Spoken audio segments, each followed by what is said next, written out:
Hola a todos amigos, bienvenidos esta semana una vez más a este FIBO Análisis, donde estaremos analizando, lo más importante en materia financiera y económica de los últimos días. Estamos aquí con mi buen amigo, Adrián Roa, su servidor, y con Luis Miguel Salinas. mucho gusto. Encantado de tenerlos por acá. Luis Miguel, ¿qué tenemos para esta semana? ¿Qué ha sido lo más relevante que ha notado usted? Bueno, en primer lugar tenemos la noticia, ¿no? Esta noticia tan esperada de la inversión extranjera directa, donde la presidenta se mostró muy contenta, ¿no? De este nuevo récord que se rompe con 40,000 millones de dólares en inversión extranjera directa respecto a la misma cifra del año anterior, ¿no? Donde ha tenido nuevamente un incremento. ¿Qué opina usted al respecto, profesor? Fíjese, Luis Miguel, que yo creo que tenemos en este momento una coyuntura muy particular. Está el gobierno ávido de buenas noticias en materia económica, pero pienso que eh, pues realmente tan ávido que está que magnifica cosas que yo creo que no deberían magnificarse de esa manera. Eh, Debemos considerar, por ejemplo, que tan solo de estos 41,000 millones de dólares que está considerando la presidenta en estos 3 trimestres que sucedieron, tan solo 6,500 millones de dólares de esos 41,000 son inversión extranjera directa nueva. Sí, lo que suelen llamar Greenfield, ¿no? Es correcto, Luis Miguel. De alguna manera, entonces, debemos considerar que lo demás corresponde a saldos lógicamente, de reinversión. Reinversión de utilidades. Pero digo, no obstante, estamos de acuerdo que a pesar de ser reinversión de utilidades, sigue siendo inversión. Por supuesto, lo hemos de considerar. Es por eso que es una buena noticia, aunque no tan buena como la esperaríamos. Y debe recordar que estamos esperando el las grandes cantidades que provendrían del nearshoring. Claro. Y es exactamente lo que de alguna manera no estamos sintiendo, no estamos sensibilizando. Sí, digo, todo tiene que ver con que este año tal vez incluso se retrasaron, incluso se cancelaron grandes proyectos de inversión, pues por la administración estadounidense, ¿no? Donde muchas empresas vieron que ya no les era tan conveniente esto que generaba el fenómeno del nearshoring, donde era conveniente invertir en México, relocalizar la cadena de producción para acercarse a su mercado más importante, Estados Unidos. Pero con esta apuesta de aranceles, ¿no? De más condiciones comerciales por parte de Estados Unidos, muchas empresas pues ya se han tenido que esperar o simplemente dejar de tomar en cuenta ese tipo de proyectos. Es correcto. Esto aunado, por supuesto, a esas noticias las que tuvimos con respecto a Nissan o las que tenemos en este momento también con respecto a otras marcas importantes como Samsung, ¿no? Que por supuesto son por otras razones, ¿no? Es inversión extranjera que está en entredicho por otras razones. Pero en efecto, por eso pienso que esta noticia debe tomarse con cierta mesura, nunca para echar los cohetes al aire, ¿no? Digo, al final de cuentas, ¿qué es lo bueno de la inversión extranjera, no? Que genera empleo, que genera derrama económica, que genera cierto nivel de crecimiento, pero si lo contrastamos, ¿no? Con el crecimiento que está teniendo México en este año, ¿cómo a pesar de que hay récord en inversión extranjera, tenemos un crecimiento casi nulo? Debemos considerar que de la inversión total que se da en un país para de alguna manera generar crecimiento en lo sucesivo, eh, la, cuando menos el 90%, el 88% eh, es la inversión local, la inversión nacional, la inversión de los inversionistas que viven en este país. Y el saldo de la inversión extranjera, por muy importante que sea, corresponde solamente a un porcentaje menor.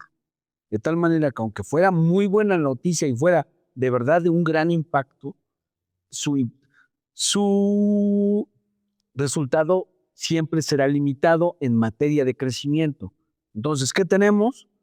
Pues no muy buenas noticias con respecto a crecimiento. Lo comentábamos hace un momento usted y yo. ¿Qué está sucediendo en el tercer trimestre? ¿Qué sucedió cayó la economía en un 1.3%? Y ya tenemos números al primer mes de este cuarto trimestre. Es decir, ya tenemos los números de octubre y también es una caída, lo que de alguna manera anticipa un crecimiento anualizado de aproximadamente entre el 0 al 0.5%. Como sabe usted, el Banco Central también de alguna manera mandó su pronóstico ajustándolo al 0.6%. No son buenas noticias para la economía mexicana, Luis Miguel.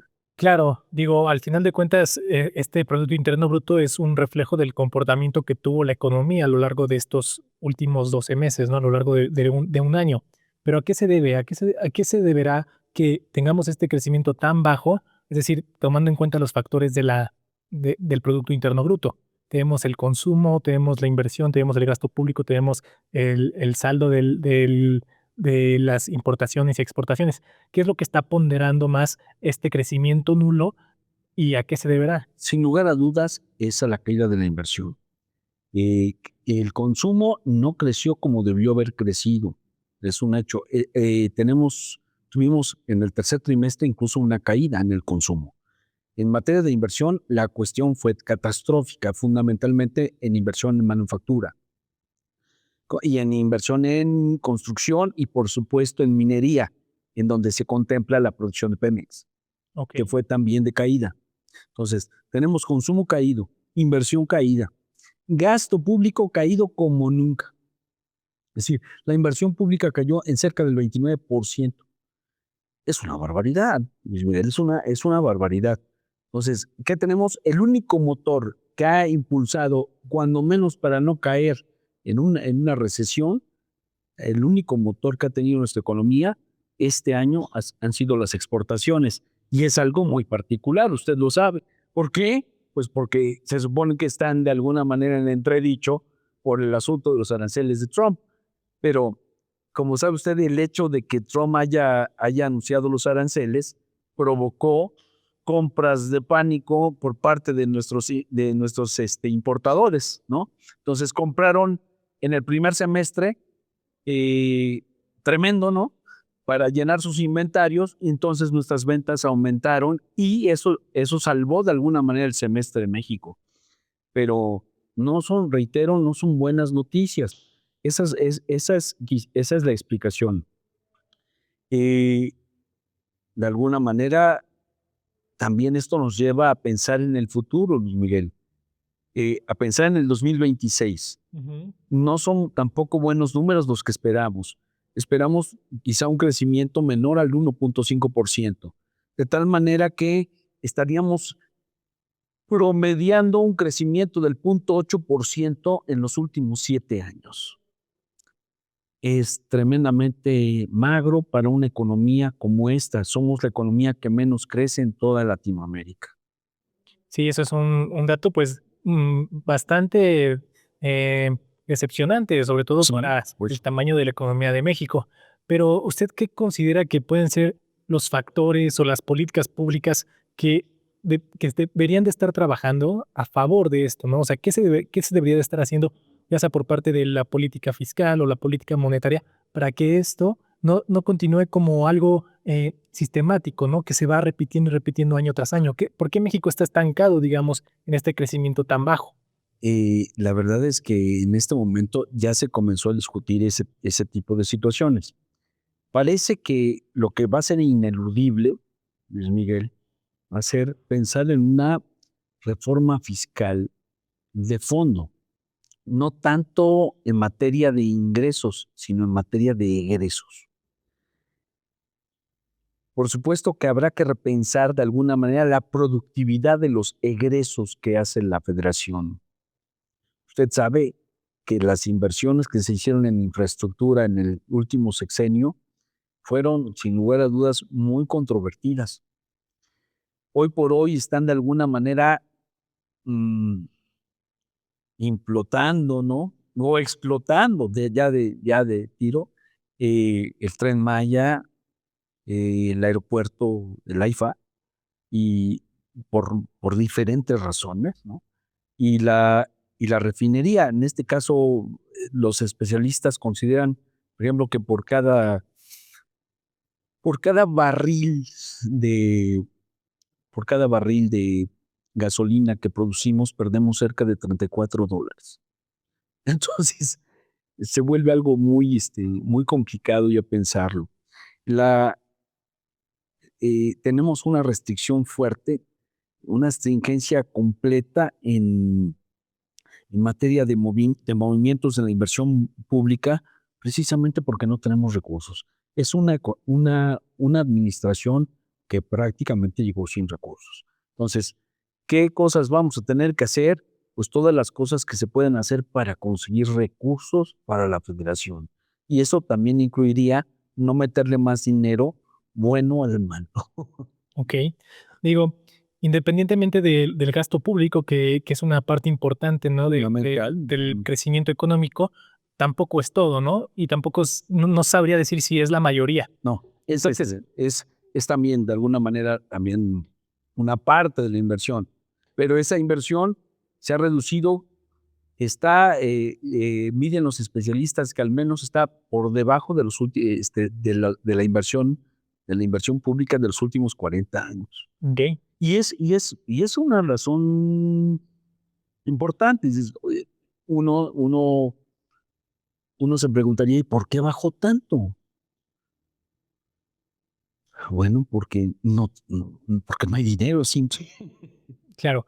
Pero analizándolo un poco más desde la parte de la propiedad privada, ¿no? De los empresarios, es decir, en la dinámica del crecimiento económico, ¿por qué crece la economía, no? Es decir, viene una persona que tiene cierto capital, pone un negocio, al poner ese negocio genera ciertos empleos, genera consumo y ese consumo genera cierta derrama económica, ¿no? Entre los que participan, ya sea en el negocio como trabajadores y también en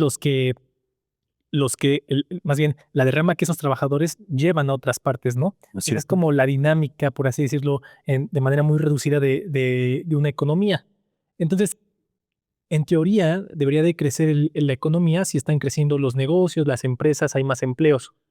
¿Por qué no está pasando eso? Bueno, en este momento, por ejemplo, el empleo está complicado. Y que no haya inversión es que no haya empleo. Y no hay inversión. Ahorita en este momento le comentaba yo que la inversión se desplomó. La inversión privada se desplomó. ¿Y cuáles Entonces, serían los inversión, factores que generan que la inversión la verdad es que esté baja? yo no quisiera decirlo, ¿no? Pero yo creo que ya llegó el momento, Luis Miguel, de hablar con claridad, ¿no? Eh, no con, no, no, no con tintes políticos, a eso me refiero. Miguel. Usted siempre, perdón, usted y yo siempre lo comentamos, ¿no? Creo que yo siempre he pensado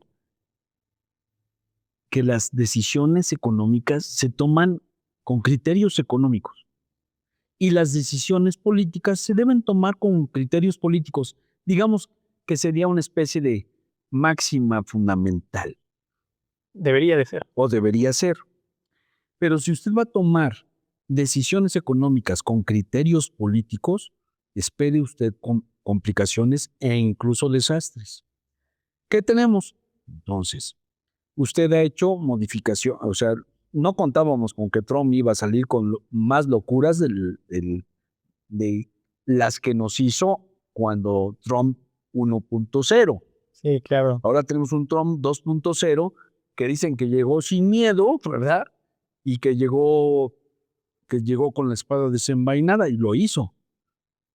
Ahorita se está, por cierto, retractando, se fijó usted en la semana, ve que subió aranceles a los alimentos y eso hizo, perdón, que la tasa inflacionaria de alimentos en los Estados Unidos aumentara. ¿Recuerda usted qué le sucedió hace 2 semanas? Perdió las elecciones en 2 estados y en la ciudad de Nueva York. ¿Recuerda usted que perdió la alcaldía de Nueva York para su partido? Y esa creo que le dolió hasta el tuétano. ¿Por qué? Porque se retractó ya en materia de aranceles alimentarios. De alguna manera se está comentando en todo el corrillo económico esa situación.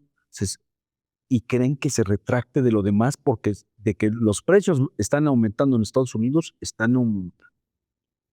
Es algo muy particular. Entonces, regresando al punto, ¿no? De por qué no se está dando la inversión. La situación de Trump, que es muy compleja y que no ha permitido de alguna manera que se hagan o se realicen las inversiones que ya se tenían programadas y que lleguen de alguna manera las inversiones que ya también se tenían registradas. Pero también está el punto interno. Claro. La política interna ha complicado las cosas. Yo pienso, sinceramente se lo comento, porque creo que lo he comentado en algunos foros desde el año pasado, Miguel, que nosotros mismos nos lo complicamos. Alguna vez creo habérselo comentado en clase. Estaban lo que llamábamos los momentos México. Primer momento México, el Tratado de Libre Comercio, con Carlos Salinas. El segundo momento México fue con Vicente Fox y acabó con lo de las torres. El momento de Salinas acabó con la crisis del 94, con el error de diciembre, recordará usted. Y el año antepasado que estábamos pensando en las bondades del nearshoring, pensé y luego incluso lo divulgué y lo comentaba. Y esta vez, ¿cómo le iremos a hacer para echárnosla a perder? ¿Cómo le iremos a hacer? No, digo, ya no me imagino cómo la echaríamos a perder. Y en eso entran las elecciones judiciales, una mayoría espuria en el Congreso, ruidos extraños en la cuestión electoral que han complicado, sin lugar a dudas, el ambiente industrial en México. Bueno, pero yo creo que más bien el factor predominante dentro de esa caída del fenómeno de nearshoring fue definitivamente la política arancelaria de Donald Trump. Hasta este momento O sí. sea, más allá de toda la polémica que hay alrededor del partido político actual en el poder y de la reforma judicial, entre otros detalles, no creo que esos sean los factores que hayan detonado esa caída en la inversión. Hasta este momento no hay evidencia contundente. Incluso se escuchaba entre empresarios, empresas internacionales que ciertos aspectos de la política mexicana pues no lo veían relevantes, ya que pues la ventaja económica que representaba era bastante, pero después con los aranceles vimos cómo esos proyectos se fueron echando para atrás. Eso estoy de acuerdo con usted. No hay evidencia contundente, porque le voy a comentar una cosa. Se supone que los objetivos del nearshoring finalmente, es decir, la relocalización, la proveniente de China, iba a favorecer al sudeste de Asia y a México y Centroamérica. México, Centro y Sudamérica, pero esto no ha sucedido así tampoco.